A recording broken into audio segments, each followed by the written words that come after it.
Queridos, graça e paz da parte de Cristo Jesus, o Senhor. Amém? Vamos retornar às nossas reflexões em cima de 1 Samuel, orando em 1 Samuel. Esta é a 7ª oração neste livro.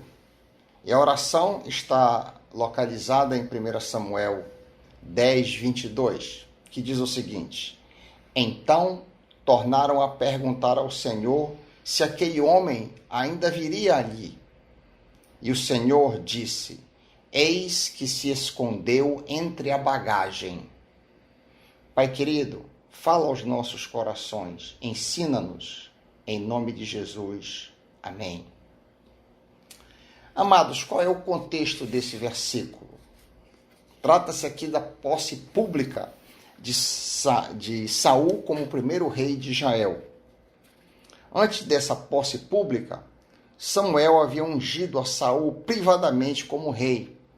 Em 1 Samuel 10, 1, ali lemos: Então Samuel apanhou um jarro de óleo, derramou-o sobre a cabeça de Saul e o beijou, dizendo: O Senhor te tem ungido como líder de Israel. Assim Saul foi elevado do total anonimato à mais alta posição do país. Ele saiu do nada para o píncaro da glória, de um momento para outro. Após esta unção privada, feita por Samuel em cima de Saul, lemos da posse pública em 1 Samuel 10, 17 a 24. Acompanhe na sua Bíblia. Você que está comigo nos cultos, não é porque nós estamos em um ambiente tão diferenciado que você não possa acompanhar nas escrituras, mesmo da sua casa. Então, a posse pública se deu, como disse, em 1 Samuel 10, 17 em diante.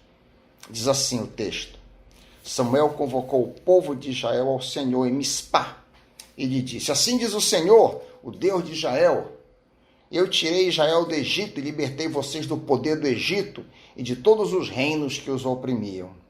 Mas vocês agora rejeitaram o Deus que os salva de todas as suas desgraças e angústias. E disseram: Não, escolhe um rei para nós. Por isso agora apresentem-se perante o Senhor, de acordo com suas tribos e clãs. Tendo Samuel feito todas as tribos de Israel se aproximarem, a de Benjamim foi escolhida. Então fez ir à frente a tribo de Benjamim, clã por clã, e a clã de Matre foi escolhida. Finalmente foi escolhido Saul, filho de Quis. Quando, porém, procuraram a Saul, ele não foi encontrado. Então oraram novamente ao Senhor. Ele já chegou? Perguntaram. O Senhor disse: Sim, ele está escondido no meio da bagagem. Então correram e o tiraram de lá. Quando ficou de pé no meio de povo, os mais altos do povo batiam-lhe nos ombros. Ele era muito alto. E Samuel disse a todos: Vocês veem o homem que o Senhor escolheu? Não há ninguém como ele entre todo o povo. E todos gritaram: Viva o rei! Enquanto meditava para compartilhar este texto com vocês, extrair 2 lições dele, a pergunta que sempre tenho feito para mim e até então não sabia, mas descobri, é por que razão, afinal de contas, Saul foi escolhido rei de Israel à luz do seu currículo. Todos nós conhecemos o currículo de Saul durante seu longo reinado de 42 anos. É difícil escolher, é difícil entender por que Deus escolheria esse homem. Sabemos que ele tentou matar Davi várias vezes, com ciúme, com inveja. Sabemos que ele usurpou a posição de sacerdote em Gilgal, oferecendo sacrifício em lugar de Samuel. Devido a essa loucura, Deus o rejeitou como rei. Sabemos que Saul desobedeceu a ordem do Senhor com relação à destruição total dos amalequitas. Sabemos, tragicamente, que no final da sua história, ele até se voltou para o espiritismo. Fica então a pergunta: por que Deus escolheu este homem? Todavia, queridos, o começo da vida de Saul é bem diferente. Saul tem um começo de vida admirável. Duas coisas se destacam na vida de Saul durante a sua juventude, durante o seu começo, antes dele se tornar rei. Ele foi um excelente filho e 2, ele era um homem extremamente humilde. Saul nos é apresentado em primeiro lugar como um bom filho, obediente e terno para com seu pai Quis. A primeira vez que nós encontramos com Saul na Bíblia está em 1 Samuel 9, 1 em diante. 1 Samuel 9, volte-se para o texto. 1 Samuel 9, versículo 1 em diante. Havia um homem de Benjamim, cujo nome era Quis, filho de Abiel, filho de Zeró, filho de Becorate, filho de Afia, filho de um homem de Benjamim, homem poderoso, algumas traduções dizem homem rico. Este tinha um filho, cujo nome era Saul, moço e tão belo, que entre os filhos de Israel não havia um homem mais belo do que ele, desde os ombros para cima sobressaía todo o povo. Ele era bonito e era alto. Perderam-se as jumentas de Quis, pai de Saul, por isso disse Quis a Saul, seu filho: toma contigo um dos moços, levanta-te e vai procurar as jumentas. Passaram, pois, pela montanha de Efraim, e dali passaram a terra de Salissa, porém não as acharam. Depois passaram a terra de Saalim, porém tampouco não estavam ali. Também passaram a terra de Benjamim, tampouco as acharam. Vemos que Saul obedece ao comando do seu pai. Vemos aqui que ele é um filho obediente. E o verso seguinte, 9:5, 1 Samuel 9:5, mostra que ele é terno para com seu pai. Ele é um homem que amava o pai. Olha o que diz o texto, seguindo onde nós paramos. 1 Samuel 9:5. Vindo eles, então, à terra de Zuf, Saul disse ao seu ajudante, com quem ele ia: vem, voltemos, para que, porventura, meu pai não deixe de inquietar-se pelas jumentas e se aflija por nós. Fique preocupado conosco. Filho zeloso, amoroso. Há uma lição a todos nós no exemplo do jovem Saul. Obediência e amor aos pais são ricamente recompensados. Honrar pai e mãe é parte dos 10 mandamentos.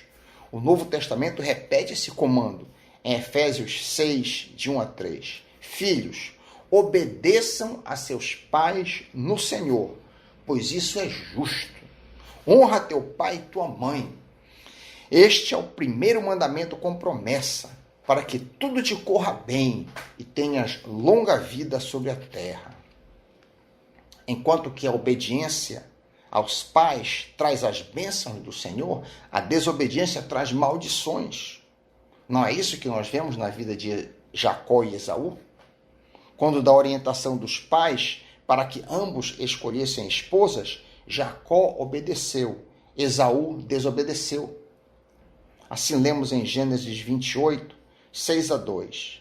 Vendo, pois, Esaú que Isaque abençoara Jacó, Isaque era o pai, e o enviara a Padã Arã para tomar uma mulher dali para si, e que, abençoando-o, lhe ordenara, dizendo: não tomes mulher das filhas de Canaã, e que Jacó obedecera a seu pai e a sua mãe, e se for a Padã Arã, vendo também Esaú que as filhas de Canaã eram mais aos olhos de Isaque, seu pai, foi Esaú até as filhas de Canaã e tomou para si por mulher, além de suas 2 mulheres, a Maalate, filha de Ismael.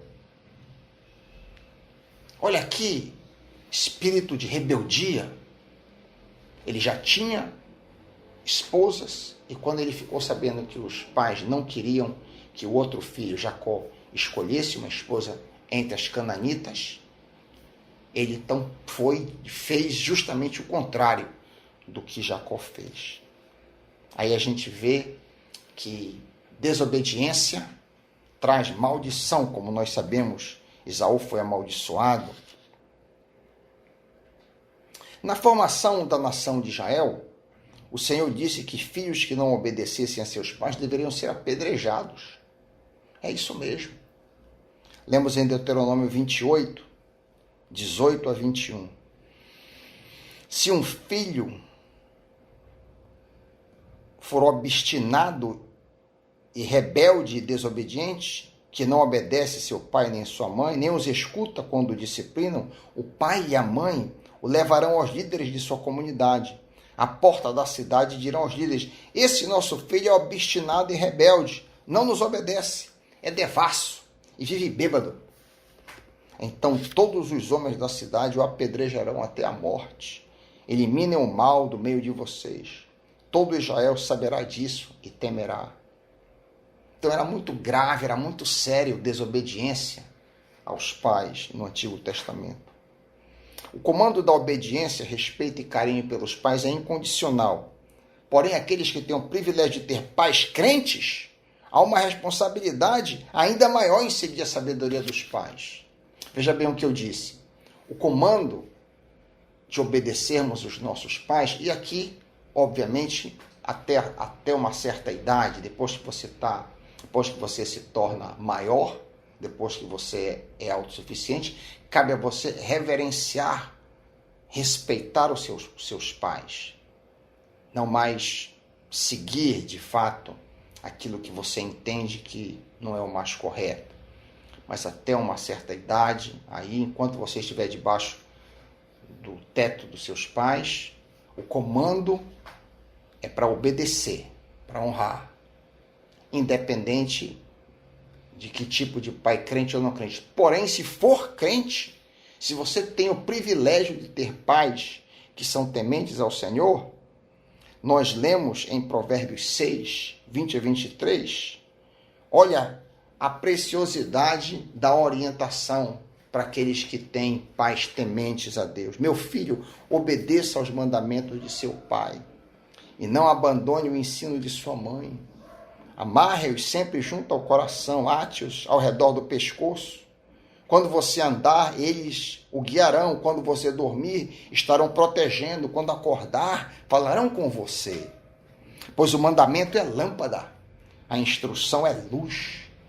E as advertências da disciplina são caminhos que conduzem à vida. Que privilégio! Que coisa maravilhosa! Eu já citei acima Efésios 6, de 1 a 3, mas não me referi a duas promessas que estão contidas ali. O texto, Efésios 6, 1 a 3, diz que devemos honrar pai e mãe a fim de que tudo corra bem, ou seja, a fim de que a gente seja feliz e de que tenhamos longa vida sobre a terra. Observe que as coisas correram muito bem para Saul no começo da sua juventude. Ele foi honrado a ponto de ser eleito rei da nação. Além da obediência e da ternura de Saul, vemos uma outra característica importantíssima que se destaca em sua juventude. Ele era muito humilde. Apesar de Saul ser o mais alto e mais belo rapaz de Israel, 1 Samuel 9:2, ele cultivava profunda humildade em seu coração.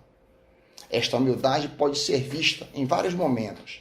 Por exemplo, quando Samuel anuncia a Saul que ele será o primeiro rei da nação, nós lemos a resposta dele, uma resposta humilde diante daquela glória que estava sendo colocada diante dele. Quando Samuel diz: tu vais ser o novo rei de Israel, ele diz, 1 Samuel 9:21, ele responde: acaso não sou eu um benjamita, da menor das tribos de Israel? E não é o meu clã o mais insignificante de todos os clãs? Por que você está me dizendo isso tudo? Olha que profunda humildade deste jovem. Uma outra evidência de profunda humildade se vê quando Samuel convoca todo o povo para a posse pública de Saul. O jovem Saul se esconde entre a bagagem, como nós vimos, embaraçado e com vergonha de tamanha honraria. Ele se escondeu tão bem que foi necessário que orassem ao Senhor para saber se de fato ele estava no meio da convocação. Lemos em 1 Samuel 10, 21 a 22, que o povo procurou a Saul, mas não puderam encontrá-lo. Então tornaram a perguntar ao Senhor se aquele homem vier ali. Respondeu o Senhor: ele está escondido, ele está oculto entre a bagagem. Que postura humilde, que postura de verdadeira contrição diante da glória que estava por vir. Ainda um terceiro momento que mostra a humildade de Saul é quando ele retorna para sua casa e não conta as boas novas de sua posição de rei a ninguém. Lemos isso em 1 Samuel 10, 14 a 16. Então o tio de Saul perguntou a eles e a seu servo: onde vocês foram? Ele respondeu: procurar as jumentas. Quando, porém, vimos que não seriam encontradas, fomos falar com Samuel. O que Samuel disse? Perguntou seu tio. Saul respondeu: ele nos garantiu que as jumentas tinham sido encontradas.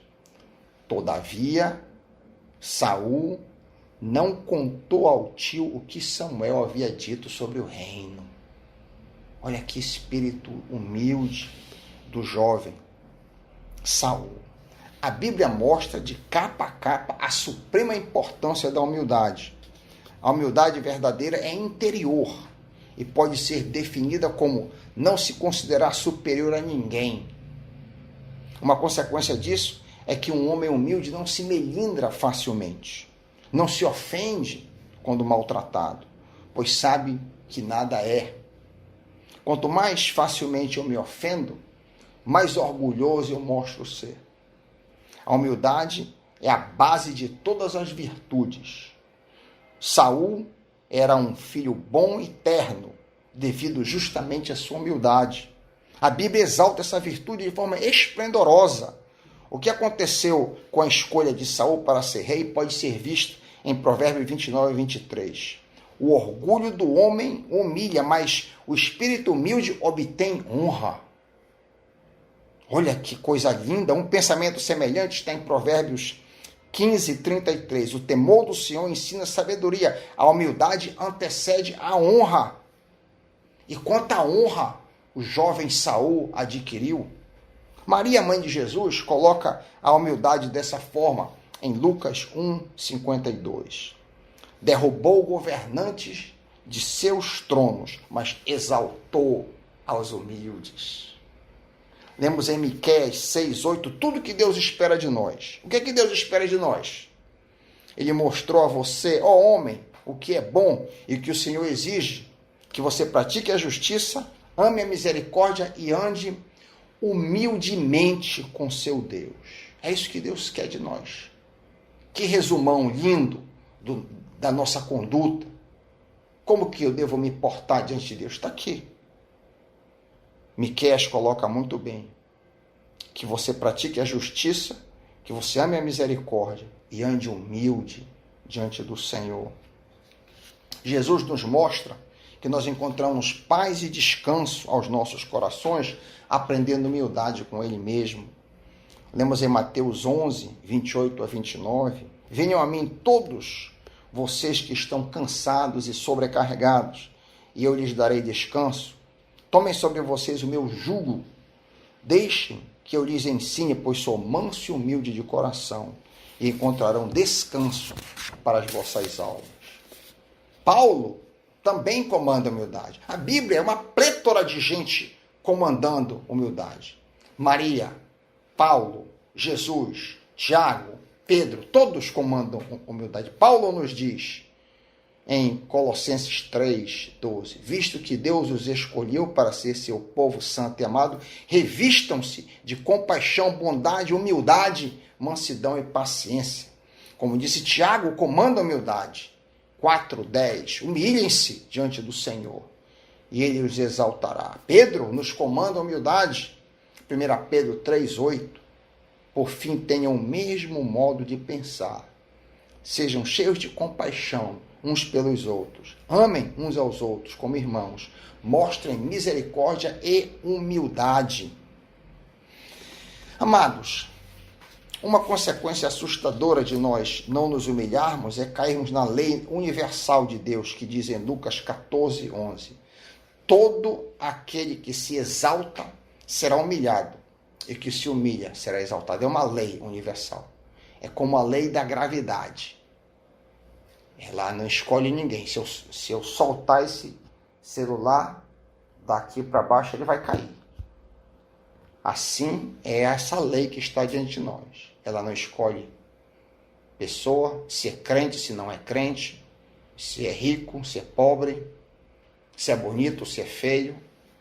O texto, essa lei universal diz: toda pessoa que se exalta será humilhada, e todo aquele que se humilha será exaltado. Você quer ser exaltado? Pois então Jesus tem um conselho para te dar. Olha o que Jesus ensinou a respeito daquele que deseja ser o mais importante. Ele diz: coloque-se como derradeiro. Marcos 9, 35 a 37. Quem quiser ser o primeiro, que se torne o último e seja servo de todos.